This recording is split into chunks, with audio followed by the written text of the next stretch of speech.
The sun hung low over the endless plains of Montana, painting the tall grass in shades of gold and amber.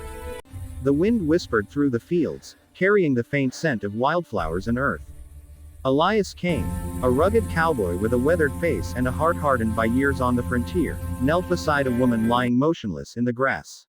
Her dress, once a pristine cream, was now torn and stained with blood. A bruise darkened her cheek, and her auburn hair spilled across the ground like a halo.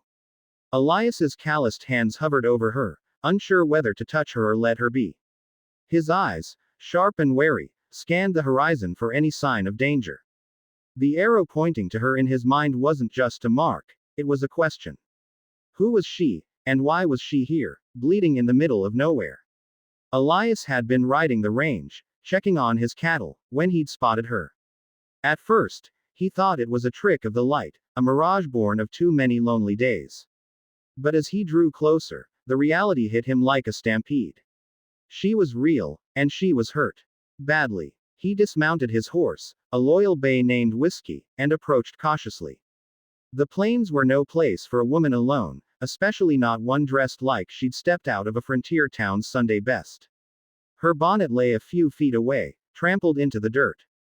Elias's gut twisted. This wasn't right. Ma'am, he called softly, his voice rough from disuse. No response. Her chest rose and fell, shallow but steady. She was alive, at least. He knelt closer, his hands brushing the grass as he checked her wounds.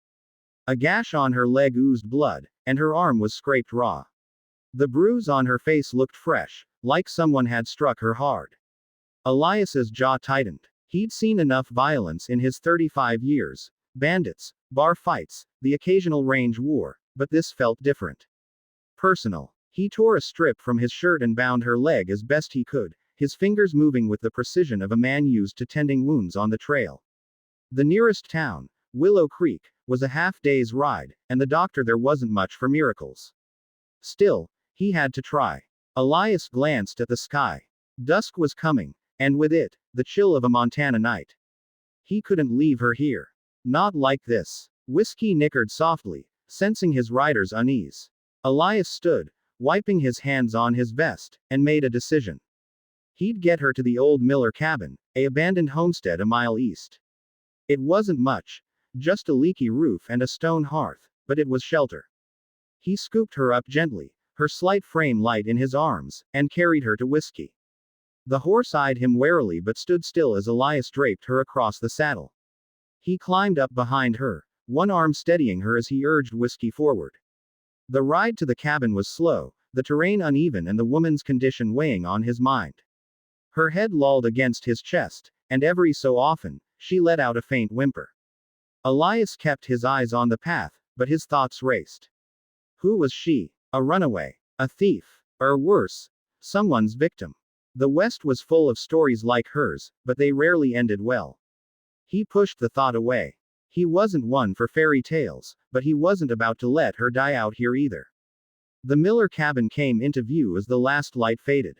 It was a squat, weathered thing, its windows dark and its door hanging crooked on its hinges. Elias dismounted, carrying the woman inside. The air was stale, thick with the smell of dust and old wood. He laid her on a rickety cot in the corner, then set to work. He found a bucket by the door, filled it from a nearby stream, and cleaned her wounds with a rag. The gash on her leg was deep but not fatal. The bruise on her face worried him more, it hinted at a story he wasn't sure he wanted to hear. As he worked, her eyes fluttered open. They were green, like the prairie after a rain, and clouded with pain. Where? She whispered, her voice barely audible. Easy, ma'am, Elias said, keeping his tone low. You're safe. Found you out in the grass. What's your name? She blinked, her gaze unfocused. Clara, she murmured, then winced as she tried to sit up. Clara Bennett. All right, Clara Bennett, Elias said, gently pushing her back down.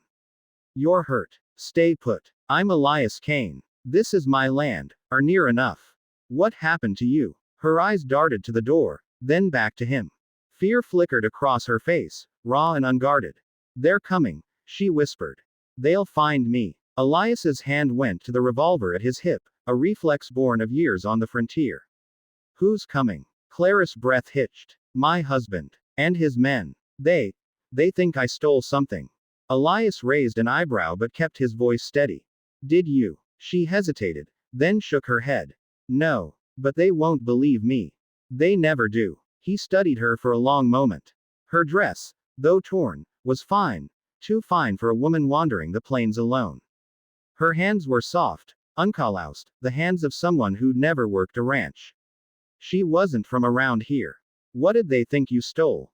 A locket, she said, her voice breaking. It was my mother's. He gave it to me when we married, but now he says it's his. Says it's worth more than I know. He hit me when I wouldn't give it back. Elias's grip tightened on the rag in his hand. He'd seen men like her husband before, men who thought they owned the world and everyone in it. Where's this locket now? Clara's hand went to her neck, where a faint chain glinted beneath her collar. Here, she said, pulling it out. It was small, gold, with a delicate clasp. He'll kill me for it. Not if I have a say, Elias muttered. He stood, peering out the cabin's grimy window. The plains were dark now, the stars just beginning to prick the sky. If her husband was coming, they didn't have much time. He turned back to her. Can you ride? Clara nodded weakly. I think so. Good. We're heading to Willow Creek at first light. Doctor there can patch you up proper. Till then, you rest. I'll keep watch. She grabbed his arm, her grip surprisingly strong. You don't understand. He's not just a man. He's got money, power. He owns half the territory. If you help me, he'll come for you too. Elias met her gaze, unflinching. I've faced worse than a rich man with a grudge. You're not dying out here, Clara. Not on my watch. For the first time, her eyes softened. Why are you doing this? He shrugged, turning back to the window. Ain't right, leaving a woman to the wolves. Besides, I've got nothing left to lose. The night passed in tense silence. Elias sat by the door, his rifle across his lap, listening for the sound of hoofbeats. Clara slept fitfully, murmuring in her dreams. When dawn broke, pale and cold, Elias helped her onto whiskey. She was weaker than she'd let on, but her jaw was set with determination. They rode west, toward Willow Creek, the locket tucked safely beneath her dress. The town was a dusty speck on the horizon, its wooden buildings sagging under the weight of time. Elias knew the sheriff there, a man named Hargrove who owed him a favor or two. If anyone could stand up to Clara's husband, it was him. But as they crested a hill, Elias's heart sank. 3 riders were approaching from the east, their silhouettes dark against the rising sun. One carried a rifle, another had a badge glinting on his chest. Clara tensed behind him. That's him, she whispered. That's my husband. Elias's hand went to his revolver. Stay close, he said. This ain't over yet. The plains stretched wide around them, offering no cover, no escape. But Elias Kane wasn't the kind to run. As the riders drew closer, he squared his shoulders and faced them down, the weight of Clara's trust heavy on his back. The West was a hard place, but it was his place. And he'd be damned if he let it claim her.